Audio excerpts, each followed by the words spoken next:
সপ্তাহের বাছাই করা খবর নিয়ে আমি সাথী আপনাদের সঙ্গে। শুরুতেই সংবাদ শিরোনাম।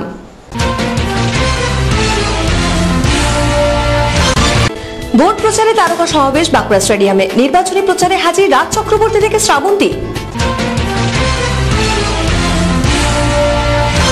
কংগ্রেসের প্রচারে রাজ্যের শাসক দলের বিরুদ্ধে তোপ দাগলেন প্রদেশ কংগ্রেস সভাপতি অধীর রঞ্জন চৌধুরী। তাপপ্রবাহের জেরে অস্বস্তিতে জেলাবাসী। তাপমাত্রার পারদ ক্রমশ ঊর্ধ্বমুখী জেলায়। খবর বিস্তারিতভাবে। ভোট প্রচারে তারকা মেলা সমাবেশ। বাঁকুড়া লোকসভা কেন্দ্রের তৃণমূল প্রার্থী মুনমুন সেনের সমর্থনে বাঁকুড়ার প্রচার সারলেন গুচ্ছ তারকা। মুখ্যমন্ত্রী মমতা বন্দ্যোপাধ্যায়ের সাথে উপস্থিত ছিলেন রিয়া, রাইমা, শ্রাবন্তী, রাজ চক্রবর্তীর মতো টলি স্টারেরা। তারকাদের চাক্ষুষ দেখতে জেলাবাসীর আগ্রহ ছিল চোখে পড়ার মতো। আমাদের মঞ্চে একাধিক অতিথিরা উপস্থিত হচ্ছেন, তাদেরকে করতালি দিয়ে স্বাগত জানান।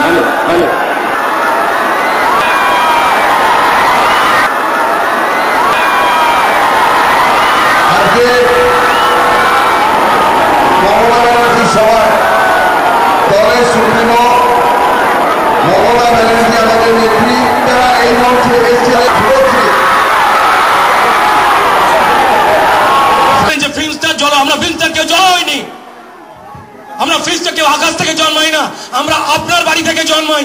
আমরা সাধারণ মানুষ, আর আমাদেরকে বিখ্যাত করেন আপনারা।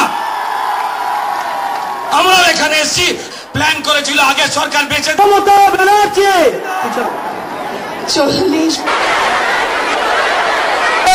আমরা মন্ত্রিত্বকে কেয়ার করি না, আমরা মানুষকে কেয়ার করি। মানুষের জন্য মন্ত্রিত্ব ছেড়ে দিয়ে এসেছি আমরা। মানুষের জন্য সবকিছু ত্যাগ করতে পারি আমরা, কিন্তু মানুষকে আমরা ত্যাগ করতে পারি না। মানুষই আমাদের অলঙ্কার, মানুষই আমাদের অলঙ্কার। মেয়েদের জন্য একটা প্রজেক্ট আমার সরকার আগে বলি, টাকা কোথায়? মানুষের পক্ষে আর ওরা দুর্নীতির পক্ষে। ওরা আমাদের বিরুদ্ধে এত কেন? ওরা গঙ্গার পক্ষে, আমার মানুষের পক্ষে। ওরা আমাদের বিরুদ্ধে কেন?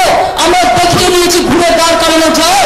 বাংলা আজকে 1 নম্বরে এসে গেছে, টাকা না টাকা সত্ত্বেও। উচ্চ মাধ্যমিক পরীক্ষার সময় যখনই দেখি কে ফার্স্ট হয়েছে, বাঁকুড়ায় কেউ না কেউ থাকবেই। আমি দেখি বাঁকুড়ায় উচ্চ মাধ্যমিকেও আছে, মাধ্যমিকেও আছে। দেখে আমার বুকটা গর্বে ভরে যায়। আমি ওদের একটু ডেকে নিই, কথা বলি, এবং কথা বলি জিজ্ঞেস করি বড় হয়ে কি হবে? কেউ বলে ডাক্তার হবো, কেউ বলে ইঞ্জিনিয়ার হবো। যে রাজনীতি মানুষকে সম্মান দিয়ে কথা বলে, আমি সেই রাজনীতিকে শ্রদ্ধা করি না যারা মানুষকে অসম্মান করে কথা বলে। নির্বাচন আসবে, নির্বাচন চলে যাবে, আর বসন্তের কোকিলরা আসবে পুরো পুরো করে গান গাইবে। গান গিয়ে মানুষে লাগিয়ে দিয়ে চলে যাবে। এটা রাজনীতি নয়, এটা ছলনা, এটা ছলনা। মনে রাখবেন, সিপিএম, কংগ্রেস, বিজেপি আজকে একই বৃন্তে। আমরা বলি একই বৃন্তে দুটো কুসুম, হিন্দু মুসলমান, একজন তার নয়নমণি আর একজন তার তাল। একই বৃন্তে 3টে কুসুম হয়েছে এখন, একটা সিপিএম, একটা কংগ্রেস আর একটা বিজেপি।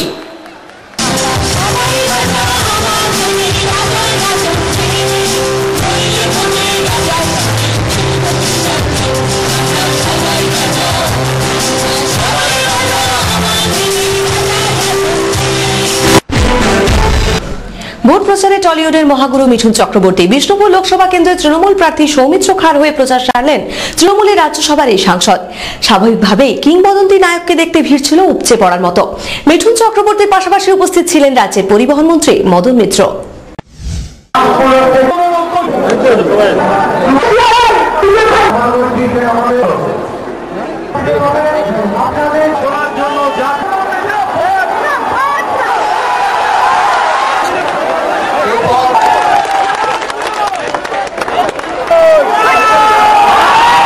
পশ্চিমবঙ্গের রাজনীতিতে একটা নতুন খেলা শুরু হয়েছে, নাম হলো কাটাকুটি খেলা। এই কাটাকুটি খেলার মায়েরা দেই যে আমরা সবাই মিলে ভোট কাটাকুটি করে তৃণমূলকে হারিয়ে দেবো। খুব ভালো, যদি তৃণমূল হেরে যায় তাহলে কি পশ্চিমবঙ্গের ভালো হবে? তাহলে ভোট কাটাকুটি করছেন কেন? ভোট কাটাকুটি করে লাভ কি হবে? নিজের অমূল্য ভোটটা কাটাকুটি করে খারাপ করবেন না। মনে রাখবেন, লোকসভা নির্বাচন দিল্লির জন্য হয়, আর দিল্লিতে যে যত বেশি সিট নিয়ে যাবে, যার অঙ্ক বেশি হবে সেই রাজ্য ততখানি বেশি জিনিস পাবে। তৃণমূলকে ভোট দিয়ে, সৌমিত্রকে ভোট দিয়ে লোকসভা পাঠান, এই লোকসভাতে চেঁচাবো আর আমি রাজ্যসভাতে চেঁচাবো পশ্চিমবঙ্গের জন্য। নাম ফাটা দোষ্ট, মারবো এখানে, বলটা কি একদিনে ভোট দিন। আমরা লিগিং করার জন্য বলিনি, আমরা দখল করার জন্য বলিনি, মানুষকে এই কষ্টের হাত থেকে বাঁচাবার জন্য চেষ্টা করেছিলাম। কিন্তু যখন দেখা গেল নির্বাচন কমিশন সিদ্ধান্ত নিলেন 5 দিনেই হবে, আমরা চ্যালেঞ্জ অ্যাকসেপ্ট করলাম। 5 দিনে যখন হবে তখন 42টা আসনই তৃণমূল কংগ্রেস দখল করবে। তীব্র তাপপ্রবাহের জেরে নাভিশ্বাস জেলাবাসীর। তাপমাত্রার পারদ ছুঁয়েছে 45 ডিগ্রি সেলসিয়াসে। তাপপ্রবাহের জেরে ছেদ পড়েছে দৈনন্দিন কাজে। তীব্র গরমের জেরে ইতিমধ্যেই ছুটি দেওয়া হয়েছে সরকারি স্কুলগুলিতে। তারই মাঝে কালবৈশাখী অবশ্য ক্ষণিক স্বস্তি দিয়েছে জেলাবাসীকে। জেলা জুড়ে তাপপ্রবাহ কার্যত ঊর্ধ্বমুখী সপ্তাহভর। তাপমাত্রার পারদ ঘোরাঘুরি করেছে 42 ডিগ্রি সেলসিয়াস থেকে 45 ডিগ্রি সেলসিয়াসের মধ্যে। দিনভর তীব্র তাপপ্রবাহের পাশাপাশি গরম হাওয়া বা লুয়ের দাপটে অতিষ্ঠ পথচারী থেকে রাজনৈতিক নেতাকর্মীরা। ঘড়ির কাঁটা 10টা ছোঁয়ার আগেই কাজবাজ ছেড়ে ঢুকে পড়ছেন অনেকেই। গরমের ফলে বাঁকুড়াতে এরকমই 44-45 ডিগ্রির মতো চলে আসে। আর আমাদের সকালবেলা 9টার মধ্যেই আর কাজ ছেড়ে বাড়ি ঢুকে যেতে হয়। আর বিকেলে বেরোতে হলে আপনার ওই 5:30-6টার পর আমাদের এখানে বেরোতে হয়। তো যা গরম, এতে জীবন নিয়ে চালানো খুবই মুশকিল হয়ে যাচ্ছে এবং সকালবেলা বেরোলে সে আর বেরোতে মন যায় না। তীব্র তাপপ্রবাহের জেরে ক্ষণিকের স্বস্তি পেতে কেউ বা গলা ভেজাচ্ছেন ঠান্ডা পানীয়তে, তো কেউ বা আপাত মস্তক ঢেকে বেরোচ্ছেন কাজে। তীব্র তাপপ্রবাহে একদিকে জেলাবাসী যখন অতিষ্ঠ, তখন অবশ্য বেজায় খুশি ঠান্ডা পানীয় বিক্রেতা থেকে টুপি বিক্রেতারা। আর হবেন নাই বা কেন, এবারের তীব্র গরমে বিক্রিটা যে রেকর্ড ছড়াচ্ছে। প্রচন্ড অস্বস্তি ভোগ করছে মানুষ, তার জন্য টুপি কিনতে বাধ্য হচ্ছে।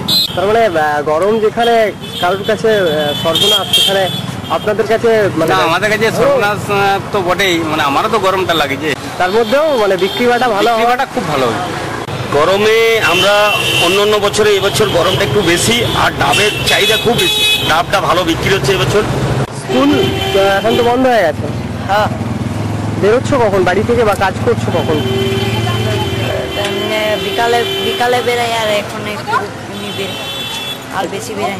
এবছর আমরা ডাব বিকে দুটো পয়সা রোজগার করছি।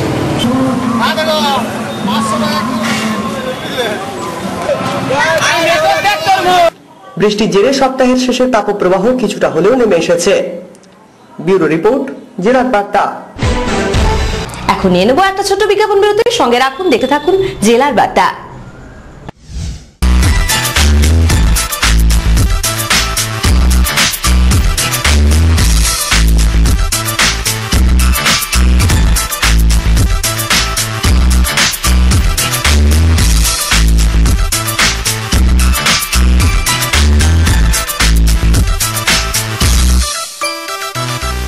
শুধুই কি ঘটনা না দুর্ঘটনা, না আপনার আমার কথা আদৌ কি মিটবে? জনকষ্ট, চাষবাসী উন্নতি কতটা, কৃষক কি পাচ্ছে উৎপাদিত মূল্য? জেলার মেয়েরাও নেই পিছিয়ে, পড়াশোনার সাথে খেলাধুলাতেও সমান পাল্লা। শুধুমাত্র জেলার বার্তায়।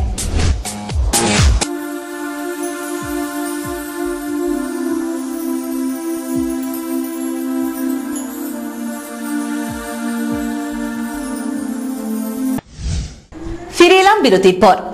নির্বাচনী প্রচারে এসে ব্যক্তিগত সাক্ষাৎকার দিলেন সিপিআইএম পলিট ব্যুরো নেতা মোহাম্মদ সেলিম। অকপট সাক্ষাৎকারে উঠে এলো তারকা প্রার্থী থেকে মোদি হওয়া সবের খোলামেলা জবাব।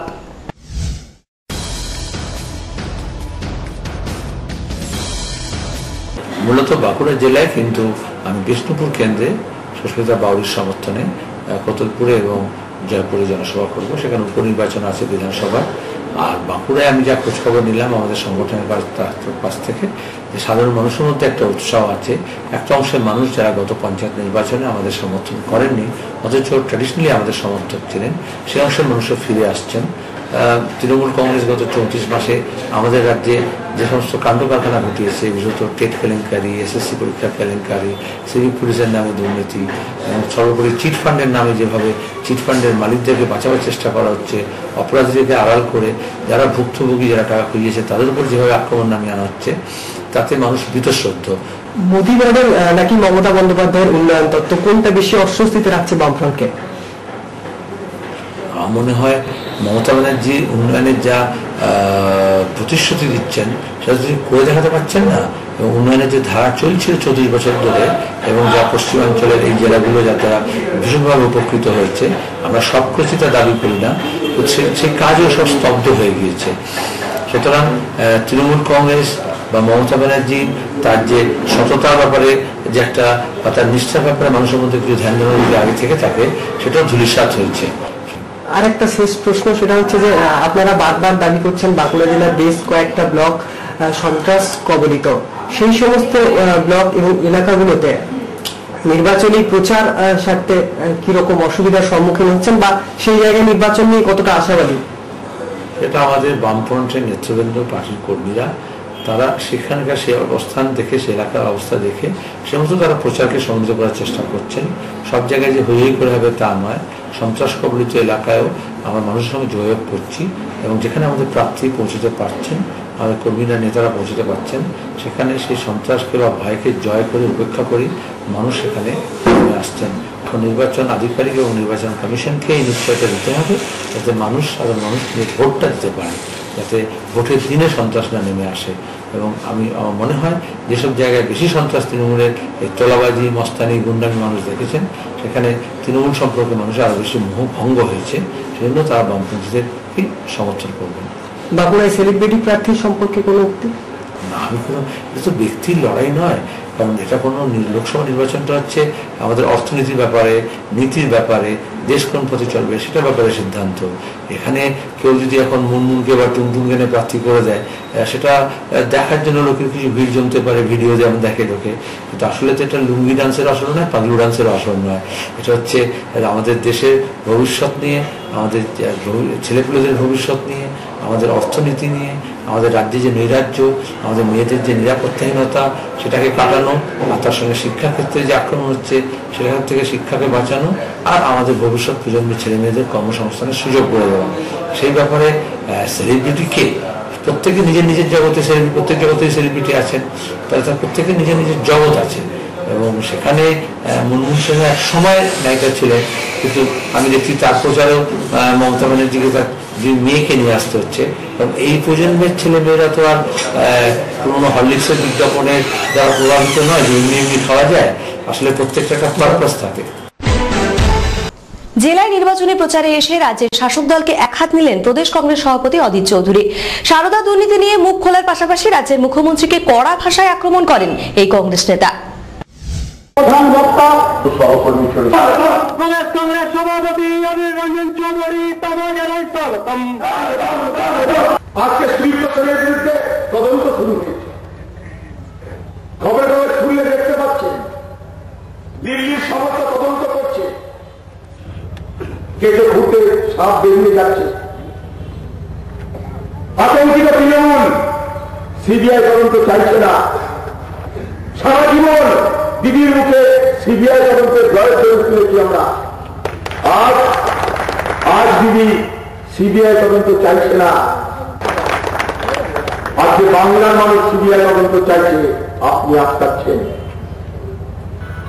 টেলিকম কেলেঙ্কারি নিয়ে লোকে যখন সিবিআই তদন্ত চেয়েছিল, কংগ্রেস আটকায়নি।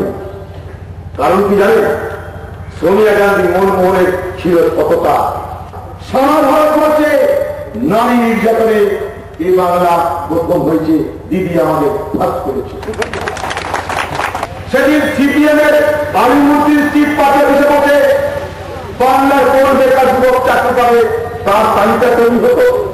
আজকে তৃণমূল পার্টি অফিসে বসে বাংলার কোন যুবক চাকরি পাবে তার তালিকা তৈরি হয়। শেষ করার আগে খবরের বিশেষ বিশেষ অংশ আরেকবার।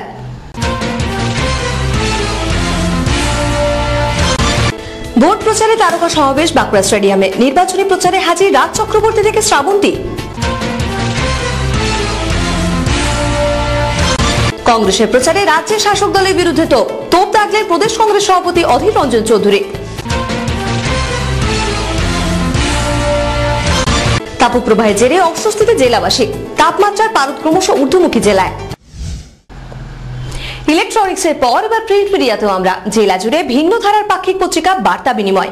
প্রতি মাসের 5 ও 20 তারিখে পত্রিকা পাওয়ার জন্য শীঘ্রই যোগাযোগ করুন।